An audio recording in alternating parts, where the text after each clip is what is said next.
So it all begins back in the year 2003. And it was that year that my first son was born. And that's a picture of him. And I have to tell you that when my son was born, I kind of freaked out a little bit because I had this realization that he was going to be growing up. He was going to be a baby and then a toddler and a kid. And this whole sort of life was going to be going on. And when I went back to the office, I realized, well, every day I'm at the office, I'm kind of like missing that. I'm missing out on a piece of his life. And so what I do at the office should really matter. I should be making the most of those hours and days that I spend away. And so I thought, well, I'm going to take a look at what I'm doing. And I thought about my work week, and I looked at my weekly schedule, and it looked kind of like this. It was meetings. People would schedule me for meetings. I'd say yes. I'd schedule other people for meetings. They'd say yes. And if I ever wanted to get anything important accomplished, I had to kind of wind my way through this like obstacle course of meetings.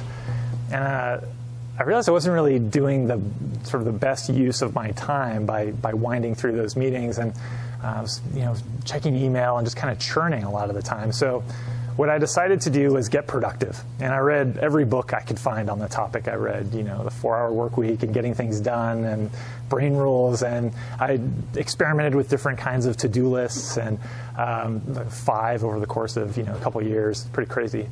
And over time, I did get productive in those little windows. When I had a gap between meetings, I would make the most use of it possible. And a few years later, 2007, I was at Microsoft in those days, and I left and came to Google. And when I came to Google, I thought, oh man, I can't wait to see what the days are going to be like at Google, because Google is this like crazy new place. Like, what's it going to be like?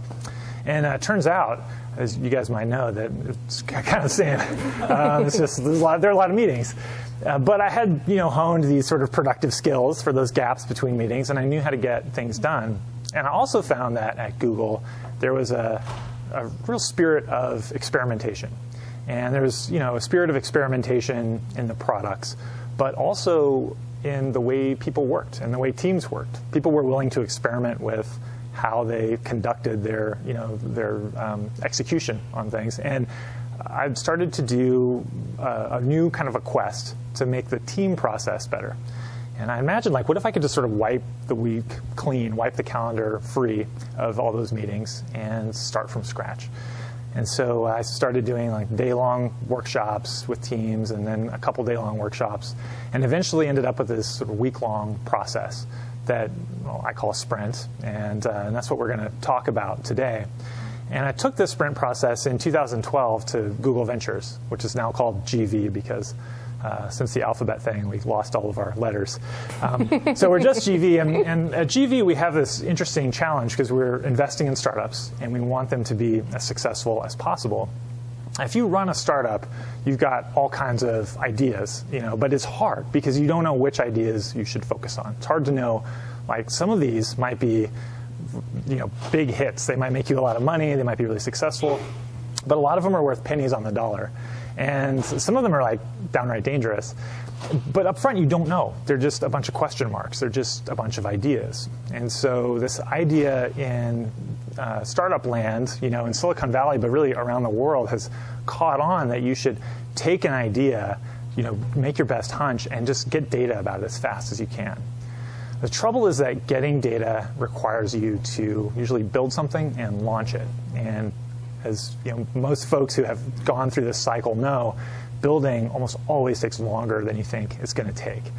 And so that knowledge that the build process will probably take, if we think it's going to take weeks, it'll probably take months. And if we think it's going to take months, it might take years, tends to make us more cautious about the ideas that we try. And we argue more about which hunch we should follow.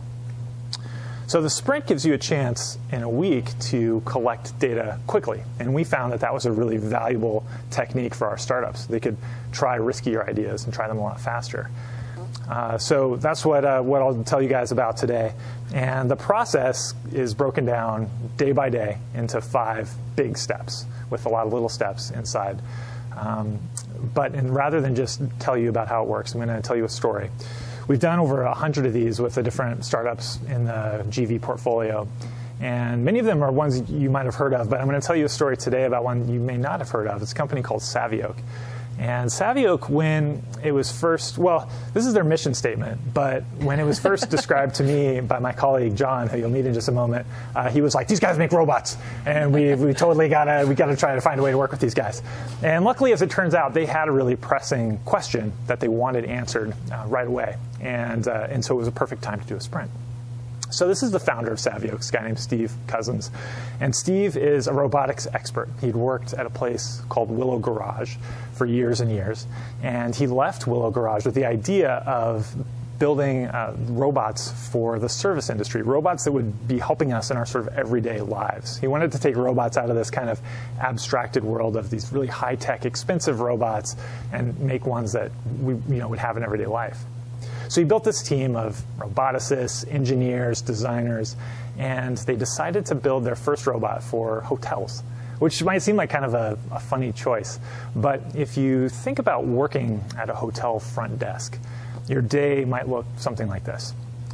This is a diagram that I just sort of made up, but I think it's probably fairly accurate, because if you imagine the morning times when people are checking out and unpacking, moving around, the evenings when people are checking in, there's a lot of activity during those windows at the front desk with people who are there physically, and then also people are calling from the rooms and asking for room service, asking for a toothbrush, a towel, some extra thing, and so it's really hard to staff those spikes.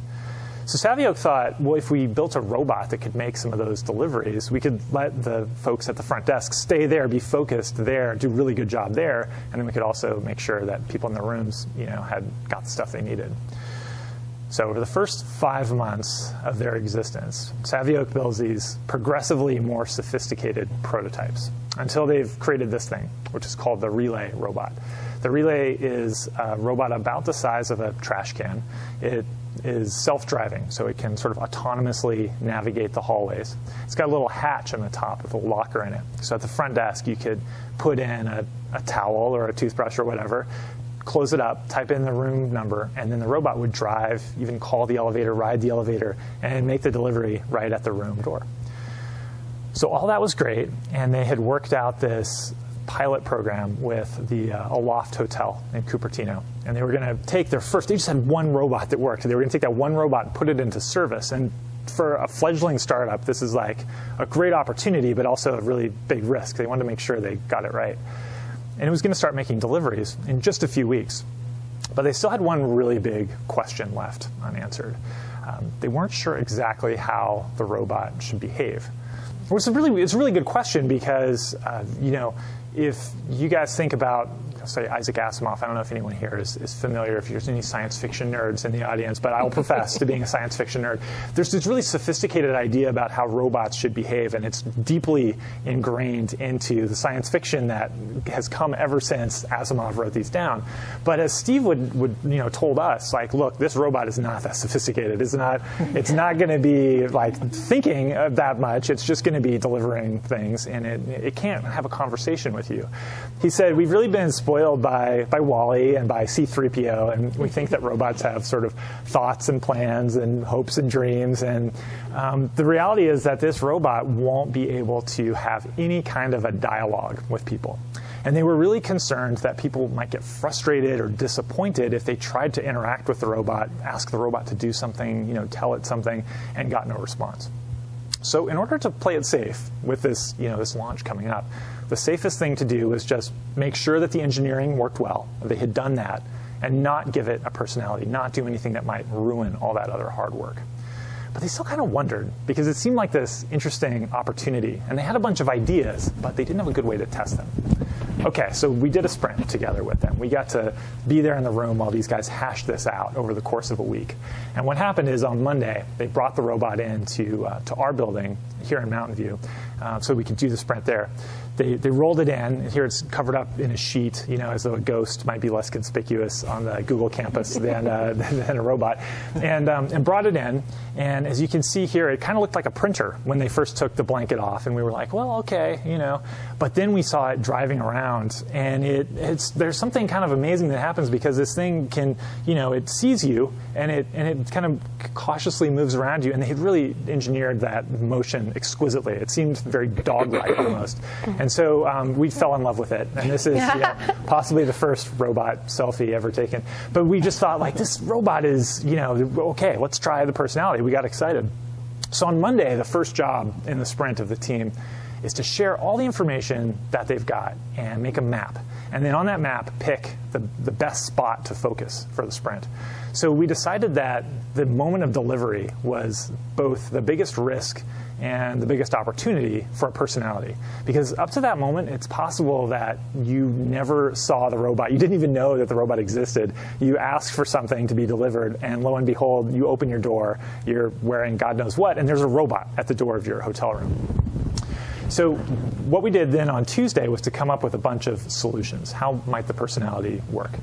And when we do this, we, instead of having like a big group brainstorm where everyone's sort of shouting out ideas, we instead have everybody sketch on their own. And I mean everybody. So in this instance, it's not a bunch of, you know, just designers or product folks working on it. It's everybody on the team.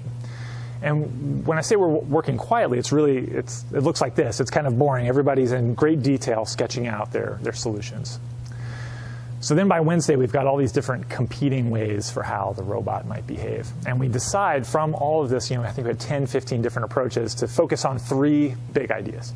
So first, we've got giving the robot a face, which obviously carries some risk because it's going to promise personality. We thought about a lot of different kinds of faces, and we ended up going with this kind of sleepy robot that sort of matched that dog-like impression we got from the way the robot moved. And we thought might suggest that, you know, you can't really talk to me. I'm nice, but you can't really talk to me. We wondered if people would like to play games with the robot, and we even had this idea of the robot doing sort of a happy dance after the delivery was completed. So on Thursday, we had to build a prototype. And we'd spent the first 3 days, you know, kind of getting all these ideas on the table, making all the choices, and now we have to build a prototype. And we think it's really important that the prototype be realistic so that when we test it with customers on Friday, that's how the sprint ends, we'll be able to trust their reactions. So we put together sound effects, sort of a sound effect library, and we divide up the work. So here's somebody from Savvy Oak working on that sound effect library. Here's the face, designing the face, and then just putting it on an iPad mini on Keynote. And we replaced the panel on the front of the robot with an iPad temporarily because it would look realistic. And finally, the robot choreography. So normally, the robot is running completely on its own. It's all done with, you know, sensors. It's all programmed out. But as you can see here, Tessa's got a remote control, like a PlayStation remote. And temporarily, we could do sort of a Wizard of Oz thing with the choreography. It only needed to work for 5 deliveries for us to be able to get some data on it. So finally, it's Friday. It's time for the test. And we're going to find out, like, what happens when you expose this robot personality to people.